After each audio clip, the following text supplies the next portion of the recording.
Hey everyone, welcome back to the deep dive. Today we're diving into something really cool, solar thermochemistry. Yeah. So get this, we're talking about using the sun's energy, not just like, for solar panels and stuff, Right. but to actually like create fuel. Yeah, it's pretty amazing. We're basically talking about using the power of the sun to make chemical reactions happen. Okay. Reactions that you couldn't do with normal heat? So not just like a magnifying glass and a pile of leaves. No, no, no, like way more intense. Okay, so like how intense are we talking? Okay, so imagine heat so powerful that it can like rip apart molecules like CO2 and water. Wow. That's what concentrated solar energy can do. It can reach thousands of degrees. Really? Yeah, hot enough to power these reactions called endothermic reactions, which needs like a ton of energy just to get going. So instead of burning fuel and releasing energy like we do now, Right. we're using solar energy to make fuel. Exactly. It's like reversing combustion. Yeah. Instead of making CO2 and water as byproducts, they become the ingredients. We're basically rebuilding fuel from its ashes. That's wild. Okay, but I'm guessing it's not as simple as sticking some CO2 in a water bottle under a giant magnifying glass. Haha, no, not quite. So what kind of tech are we talking about here? Scientists and engineers are developing these things called high-temperature reactors. Okay. You can think of them like super sophisticated solar ovens. Oh, cool. Yeah, they're designed to handle these crazy high temperatures and help make the reactions happen that we need to get fuel. Okay, so we've got these high-tech solar ovens harnessing the sun's power. Right. And then how do we actually get fuel from the CO2 and water? Okay, so here's where it gets really interesting. Inside these reactors, the intense heat breaks down the CO2 and water molecules into their basic building blocks. Okay. We're talking carbon, hydrogen, oxygen, that sort of thing. Got it. And then through some carefully designed chemical processes, we can put those pieces back together in a new way and form fuels. Like what kind of fuels? Things like methane or methanol. Hold on. So we're taking CO2, which is, a greenhouse gas everyone's trying to reduce. Yeah.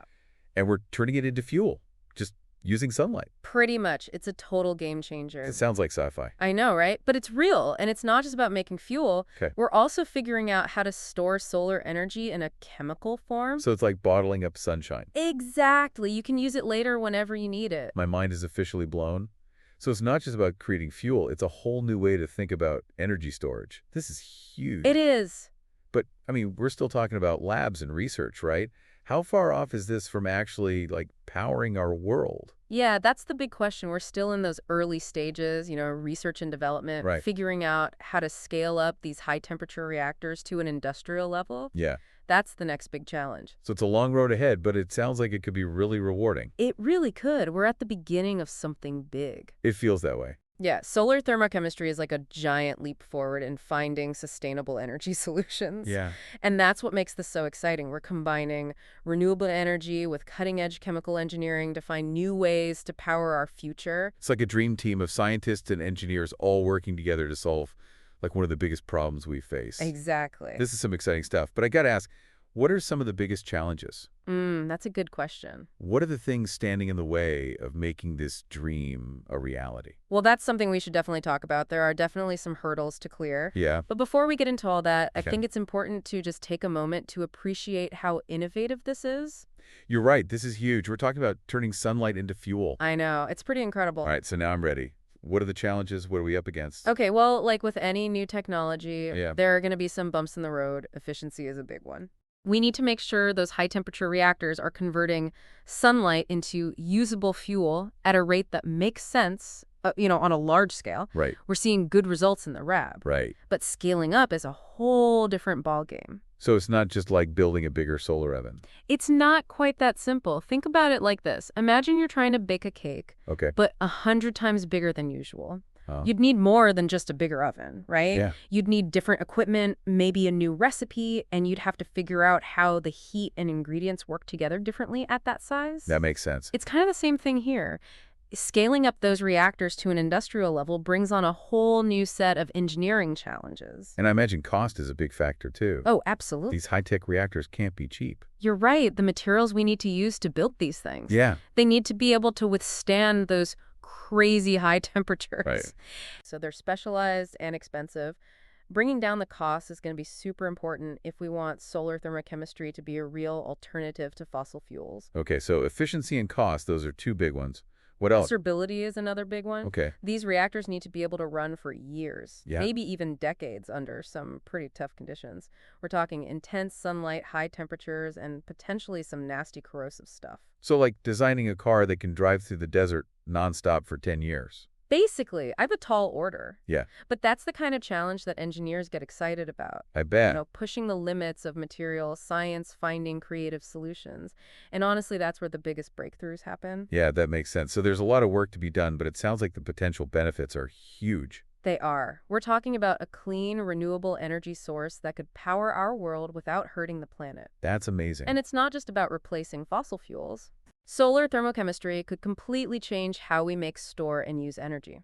Okay, now you're really getting me thinking. Think about it. Imagine a world where all our energy comes from the sun, is stored chemically, and is ready whenever we need it. Paint me a picture. What could that future look like? All right, so imagine huge solar farms stretching across deserts, soaking up all that sunlight and converting it directly into fuel. Wow, No more drilling, no pipelines, no worrying about running out of fossil fuels. that's incredible. Instead, we'd have this sustainable, renewable energy source that's constantly being refilled by the sun. Okay, but how would we actually use this fuel? Would we still have gas stations? Would everything just run on solar-powered fuel? It's possible we might see a gradual shift from fossil fuels to solar fuels. Yeah. We could adapt the infrastructure we already have to use this new energy source. So like filling up your car with fuel made from sunshine Exactly. and CO2. And think about the environmental impact. Right. No more greenhouse gases from burning fossil fuels. We could actually start to heal the planet. Exactly. And remember, we're not just replacing fossil fuels. Yeah. We're creating a way to store solar energy so it's more reliable and we can use it in more ways. This is starting to sound like a win-win all around. It really is. But let's be realistic. How far off is this vision of the future? Are we talking years, decades? Well, predicting the future of technology is always tough. I can imagine. But I think it's safe to say that it'll be at least a few years before we see solar thermochemistry being used everywhere. Yeah. We've still got those engineering challenges to solve, and we need to figure out how to ramp up production and build all the infrastructure we'll need. So there's a lot to do, Definitely. but it sounds like we're headed in the right direction. I think so. This is a technology that could truly change the world. It really could. But before we wrap up this part of our deep dive, I have one more question. Sure.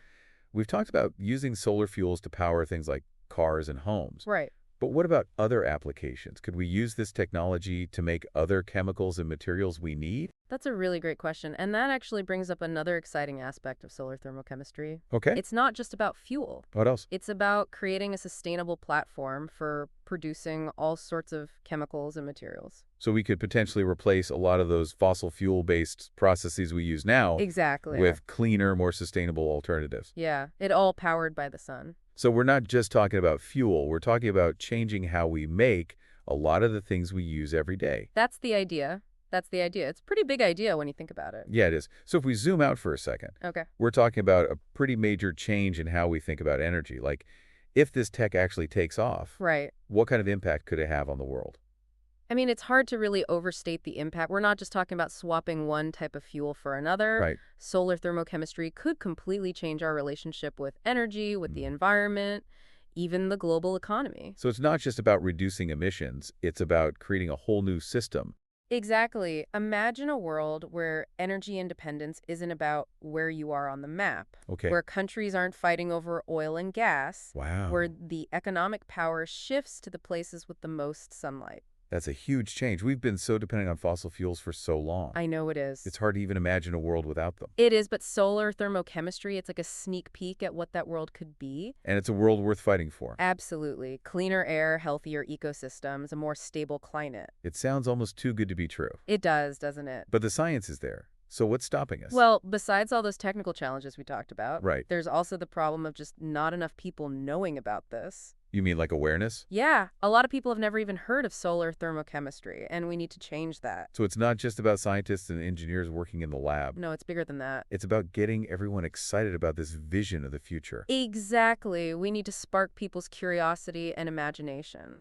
And that's where conversations like this come in. Exactly. The more we talk about these ideas, the Uh. more we can inspire people to join the movement. Knowledge is power, right? It is, and in this case, knowledge about solar thermochemistry could be the key to a more sustainable future. So what can our listeners do if they want to get involved? So many things. First, learn more about solar thermochemistry. Okay. Then tell your friends and family about it. Spread the word. Support organizations and companies doing work in this field. Right. And push for policies that support renewable energy and moving away from fossil fuels. It's about making choices in our lives. Yeah. Big and small. Big and small that build towards a more sustainable future. Every little bit helps. Every little bit helps. Every action we take, every conversation we have, Yeah. it all adds to the momentum for change. And together, all those actions can add up to something really powerful. Absolutely. Well said. Okay, I think that wraps up our deep dive into solar thermochemistry. It's been an incredible journey. It really has. Learning about the potential of this amazing technology. And hopefully it sparked some new ideas and given some hope for a brighter future. I think it has. For our listeners out there, Yeah. we hope this deep dive has given you a glimpse of what's possible when we use science and innovation to solve some of the biggest challenges we face. Yeah, and remember, the future isn't something that just happens to us. Right? We create it together through the choices we make, Absolutely. the actions we take, and our belief in the power of human ingenuity. So we'll leave you with one final thought to think about. Okay. What if in the not-too-distant future, the fuel that powers our world doesn't come from digging up the Earth, but from the unlimited energy of the sun? That's a powerful thought. That's the promise of solar thermochemistry. It is. And it's a promise worth chasing. It definitely is. Thanks for joining us on the deep dive. We'll see you next time.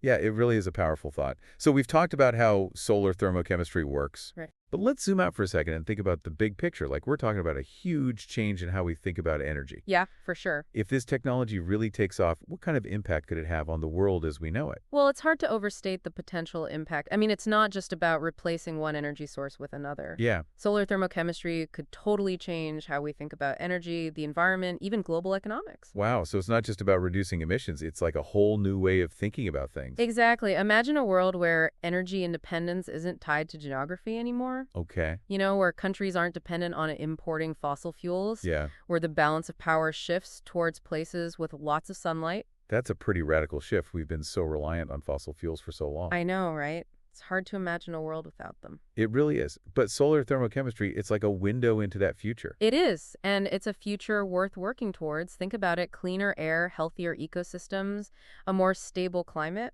It sounds almost too good to be true. It does, doesn't it? But we've talked about the science, and it's all there, so what's holding us back? That's the big question, besides the technical challenges we've discussed. Yeah, well, one of the biggest things is just awareness. You mean like people not knowing about it? Exactly. A lot of people have never even heard of solar thermochemistry, and we need to change that. So it's not just about scientists and engineers in the lab. Right. It's bigger than that. We need to get everyone excited about this new vision for the future. Yeah, and that's where conversations like this are so important. Absolutely. The more we talk about these ideas, the more we can inspire people to get involved. Knowledge is power, as they say. Exactly. And in this case, knowledge about solar thermochemistry could be the key to a more sustainable future. So for our listeners out there who are feeling inspired, what can they do to be a part of this solar revolution? Well, there are so many ways to get involved. Start by learning more about solar thermochemistry. Okay. Share what you learn with your friends and family. Spread the word. Support organizations and companies that are doing work in this field. Right? And advocate for policies that promote renewable energy and moving away from fossil fuels. It's all about making choices, Yeah. both big and small, that support a more sustainable future. Exactly. Every little bit counts. Every action we take, every conversation we have, it all contributes to the movement for change. And together, all those individual actions can create real change. Absolutely. Well said.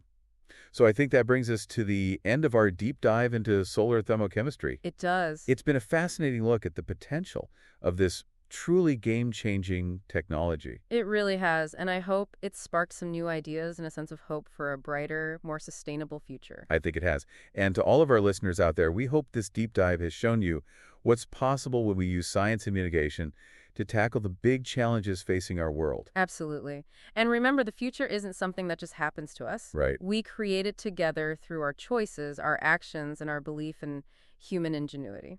That's a great point. So until next time, keep those minds curious, keep those conversations going, and keep exploring the world around you. And we'll be back soon with another fascinating deep dive. Thanks for listening, everyone.